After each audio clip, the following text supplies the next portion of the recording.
What is Mello-Roos Tax?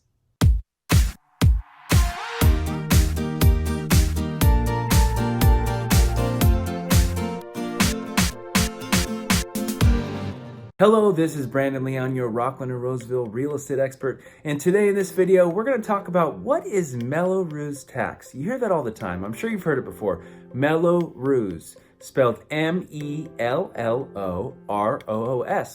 And what Mello-Roos Tax is it's a special tax, a special assessment or extra tax in addition to the 1% property tax. Now, how are the 1% property taxes determined, you asked? That's a great question. Let me answer that. In the state of California, when you buy a home, there's a 1% tax, and that's based on the value of the home. So if you buy a home for $500,000, it's gonna be $5,000 a year. So you're gonna divide that by 12 to come up with a monthly rate.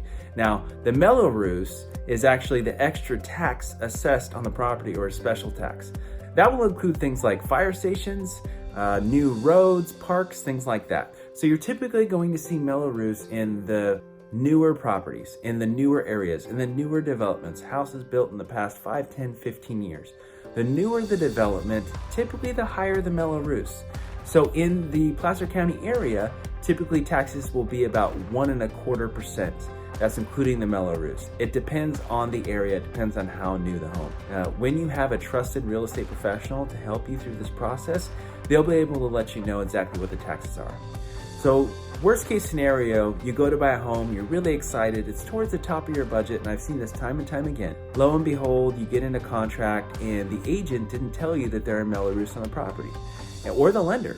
And if that happens, then you're now sometimes will have $100, $200, $300, $400 more a month that you're responsible for that you didn't even know existed. So it's very, very, very important that you understand Mello-Roos and how it works and how much Mello-Roos is on the house that you're trying to purchase, so you don't get surprised and miss out on the house of your dreams. A common question that I get is the Mello-Roos ever paid off? That's a great question. Sometimes it can be. And now what happens is the builder says, I have this land that I purchased. I want to build houses on it. I want to build a new subdivision. Okay, great. The builder goes to the city and they say, hey, guess what? I want to build something. And the city says, okay, well, there's only a certain amount of tax that you can charge. We can charge for the property taxes. So how about we charge the homeowners instead?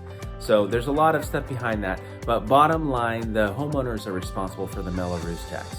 So that is taxed in addition to the 1% taxes, and it will usually be a little bit higher in the newer developments, but some of the older developments, the bond is only good for about 20, 30, 40 years. So sometimes you'll actually be able to pay the Mello-Roos off. That's amazing, but here's the problem. Wah, wah, wah. Here's the issue. In some places, the Mello-Roos is forever. Forever, forever, forever. You remember that? What that reference from? Just know, when you're working with a realtor, it's very important for them to find out what the Mello-Roos is before you present any offers and put yourself in a compromising position where you can spend money and potentially not get it back. Pretty common sense, but I see it happen all the time. So if you have any other questions about Mello-Roos, feel free to reach out to me. This is Brandon Leon, your Rocklin and Roseville real estate expert, and I'll see you on the next one.